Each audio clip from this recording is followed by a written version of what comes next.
Assalamualaikum warahmatullahi wabarakatuh. Semangat pagi dan salam sejahtera untuk kita semuanya. Apa kabar anak-anak ibu? Semoga kalian tetap sehat dan tetap mematuhi protokoler COVID-19. Baik, hari ini ibu akan mensosialisasikan pelaksanaan ujian sekolah yang akan kita laksanakan mulai bulan Maret sampai April tahun pelajaran 2020-2021. Nah, dasar hukum dari pelaksanaan ujian sekolah adalah 1. Surat Edaran Menteri Pendidikan dan Kebudayaan Nomor 1 Tahun 2021 tentang peniadaan ujian nasional dan ujian kesetaraan serta pelaksanaan ujian sekolah dalam masa darurat penyebaran coronavirus disease atau COVID-19. 2.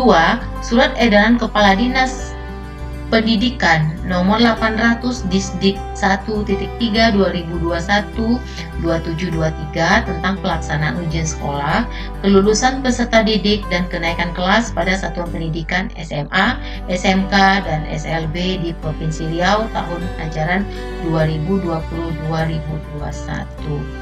Adapun bentuk pelaksanaan ujian sekolah yang bisa kita pilih adalah pertama bentuknya portofolio, kedua penugasan, ketiga tes secara luring atau daring, keempat bentuk penilaian lain yang ditetapkan oleh satuan pendidikan. Nah, dari 4 ini kita bisa pilih salah satunya untuk dilaksanakan di sekolah kita.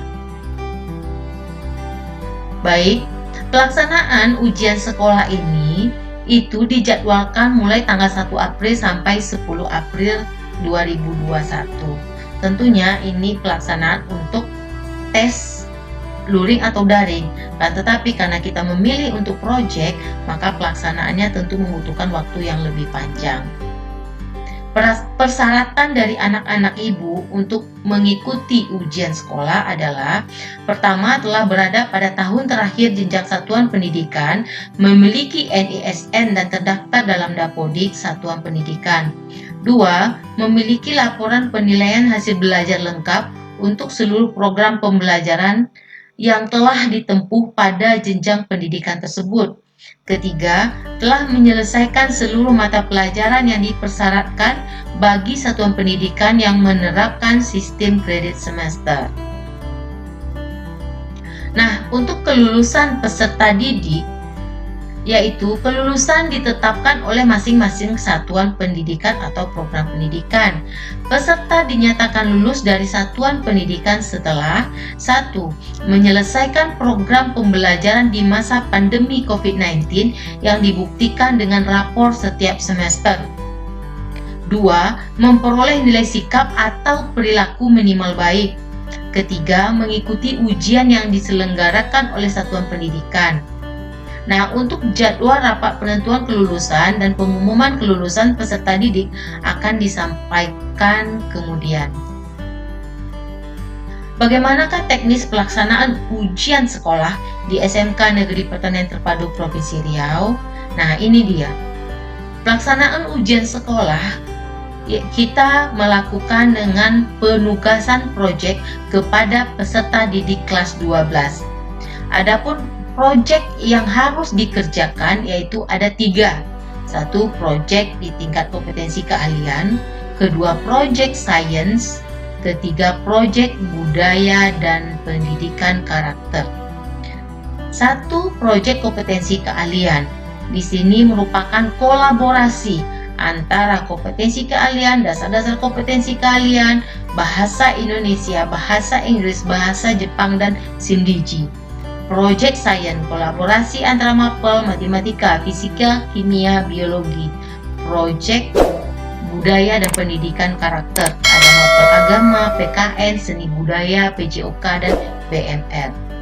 Nah, ini tidak memilih salah satu dari proyek, tetapi 3 proyek ini dilakukan atau dibuat. Nah, ini merupakan contoh dari proyek, bukan berarti ini yang harus kalian lakukan, tapi ini hanya dicontohkan atau mencontohkan saja. Ambillah proyek yang sesuai dengan kompetensi keahlian masing-masing dan juga lebih spesifiknya ambil potensi daerah kalian. Nah, kalau ini contohnya, ini kompetensi keahlian agribisnis perikanan air tawar. Salah satu kelompok dari siswanya akan membuat aquascape. Nah, anak-anak ibu, project dari aquascape yang kalian buat ini tentu akan kalian laporkan semuanya, mulai dari perencanaan, persiapan, pembuatan, sampai kalian mampu memasarkan nantinya. Ini akan kalian laporkan seluruhnya, baik pelaporan dalam bentuk link video pembuatan atau persiapan sampai pemasaran, termasuk juga pelaporan dalam bentuk soft copy yang akan kalian kirimkan kepada guru mapel. Nah, masing-masing mapel ini akan menilai dari proyek kalian. Tentunya, untuk mendapatkan nilai dari masing-masing mapel ini, kalian harus membahas semuanya. Contoh, kalau untuk kompetensi keahlian dan dasar-dasar kompetensi keahlian, tentu sudah ada dalam semua persiapan, kemudian pembuatan, proses semuanya sampai nanti melakukan pemasaran. Nah, ini nanti guru-guru di kompetensi keahlian akan menilai kalian dan memberikan nanti penilaiannya atau rubrik penilaiannya. Nah, untuk bahasa Indonesia tentunya bagaimana pelaporan kalian, bagaimana tahapan-tahapannya, bagaimana bahasa yang kalian gunakan di pelaporan. Untuk guru bahasa Inggris, kalian tentunya harus mempresentasikan mungkin di video kalian. Nantinya kalian presentasikan produk ini dengan menggunakan bahasa Inggris, dan kemudian juga atau kalian membuat pelaporan dari bahasa Inggris. Ini tentunya pilihan kalian masing-masing. Apa kira-kira bagian mana yang akan kalian tampilkan, kalian mampu menggunakan bahasa Inggris dengan baik. Nah, bagaimana dengan bahasa Jepang? Mungkin kalian mempresentasikan bisa dengan bahasa Inggris atau bahasa Jepang, atau subtitlenya kalian buat bahasa Inggris sementara kalian mempresentasikan dengan bahasa Jepang, atau mungkin di logo-logo atau di produk itu kalian nanti covernya kalian buat bahasa Jepang kalau kalian nanti punya produk-produk pengolahan. Nah, bagaimana dengan SIMDIJ? Guru-gurunya akan menilai kalian dari bagaimana kalian mengambil video, bagaimana nanti editingnya, kemudian bagaimana video itu ditampilkan dengan bagus. Nah, ini guru SIMDIJ akan melihat penggunaan IT kalian. Nah, tentunya kalian semuanya harus dipersiapkan dengan baik. Nah, pilihlah proyek sesuai kompetensi keahlian. Ini kita contohkan untuk perkebunan. Di daerah kalian mungkin banyaknya sawit. Makanya sawit mungkin banyak sekali yang bisa kalian olah, atau kalian membuat proyek. Contohnya dari lidi sawit itu saja kalian bisa membuat proyek pembuatan pot bunga, atau kalian bisa membuat kompos dari tangkos sawit. Jadi banyak sekali proyek-proyek yang bisa kalian buat, nanti kalian pasarkan di tingkat kompetensi keahliannya. Nah, kalau di sains ini juga contoh. Ya, ini contoh, bukan berarti kalian semuanya membuat sabun. Ini contoh proyek sains. Nah, kalau di sains ini nanti melalui wali kelas kalian akan diberikan beberapa macam proyek yang mungkin saat ini sudah kalian dapatkan proyek itu, dan kalian bisa pilih proyek-proyeknya. Nah, tetapi itu tidak mesti. Jika kalian mampu mengembangkan proyek-proyek yang lainnya yang lebih kalian rasa itu lebih menguntungkan atau lebih bisa diterima pasar, maka kalian tidak harus memilih proyek yang disiapkan oleh guru sains. Nah, contoh ini pembuatan sabun. Kalian harus bisa, kalau proyeknya pembuatan sabun, maka kalian harus bisa membahas 4 mapel yang ada di proyek sains ini. Contoh matematika, mungkin kalian bisa membahas bagaimana modal, harga jual, kemudian persentase dan keuntungannya jika sabun ini kalian buat. Kemudian di fisika mungkin konversi satuannya yang harus kalian jelaskan di laporan.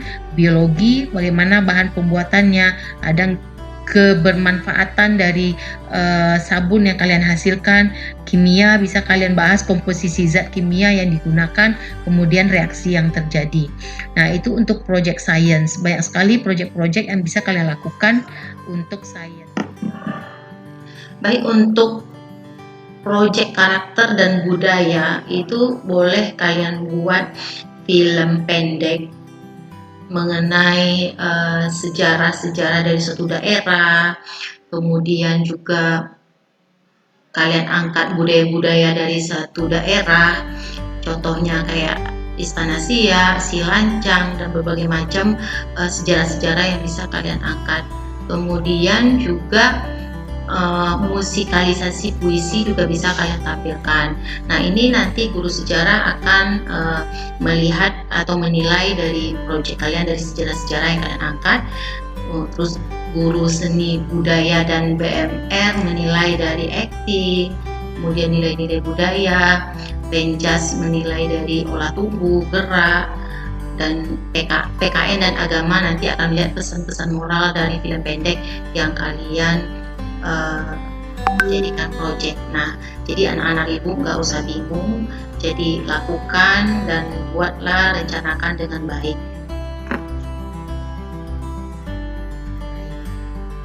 Nah, untuk mengerjakan project ini, peserta didik itu dibagi per kelompok 5-8 peserta didik. Apakah harus 5? Bagaimana kalau di daerah kami hanya ada 3 atau 4, itu boleh.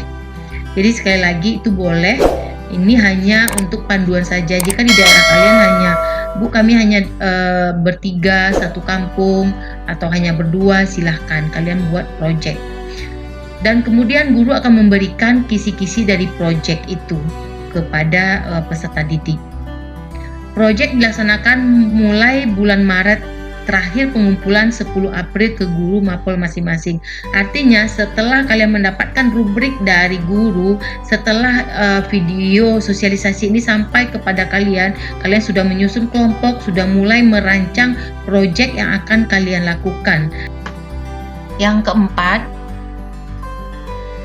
peserta didik mengumpulkan link video dari YouTube durasinya 5-6 menit dan laporan berbentuk soft copy kepada guru mapel.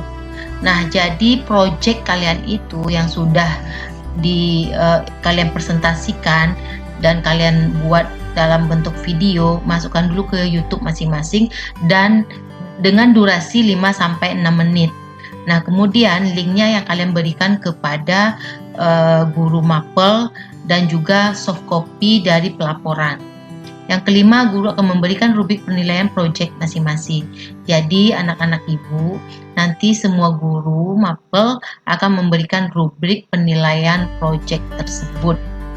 Nah, itu saja yang dapat ibu sampaikan. Nah, dan kalau ada pertanyaan silahkan di kolom komen di bawah ini, tetapi harus mencantumkan nama dan kelas, baru ibu jawab itu pertanyaan. Jadi sekali lagi yang bertanya boleh silahkan di kolom komentar, sebutkan kelas dan juga nanti sebutkan namanya. Baik anak-anak ibu, selamat mengerjakan proyek ini, diskusi dengan guru, dengan wali kelas, kemudian direncanakan dulu, dirancang yang baik, dan ingat tanggal 10 April itu terakhir pengumpulan link video dan juga soft copy dari pelaporan. Selamat bekerja, selamat berkarya, dan tetap mematuhi protokol COVID-19. Sekian dulu, terima kasih. Assalamualaikum warahmatullahi wabarakatuh.